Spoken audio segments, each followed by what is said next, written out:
പറഞ്ഞൊരു ചെടിയാണ്, ഇലച്ചെടിയാണ്. നല്ല ഭംഗിയാണ്. ഞാൻ എൻ്റെ എക്കോത്രയിൽ വെച്ചൊന്ന് പരീക്ഷിച്ചതാണ്. ഒരു 5-8 മാസം മുകളിലായി ഇത് നട്ട് വെച്ചിട്ട്. അതിൽ നിന്ന് ഒരു ചെറിയ പാത്രത്തിൽ നട്ട് വെച്ചേക്ക് മഴയൊക്കെ മതി. ഇപ്പോൾ ഇതാണ്ട് 1 കിലോ മീഡിയത്തിനകത്തായിട്ട് നട്ട് വെച്ചു 1 കിലോ വെച്ചിട്ടുണ്ടോ. അപ്പോൾ ഇനി ഈ ചെടിക്ക് വളരാനുള്ള സ്ഥലം അതിനകത്തില്ല. അപ്പം വലിയ പോട്ടേക്ക് മാറ്റുവാണ്. ഇതിനടിയിൽ ഞാനിപ്പോൾ 1 കിലോയോളം ഇട്ടിട്ടുണ്ട്. ഇനി ഒരു 1 കിലോയും കൂടെ കൊടുക്കേണ്ട വരുമായിരിക്കും ഫില്ലാക്കാൻ.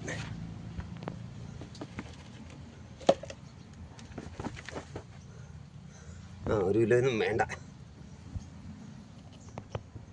തുളസിയാണ് പറഞ്ഞു പുല്ല. ഇതിൻ്റെ വളർച്ചയിൽ നോക്കാം.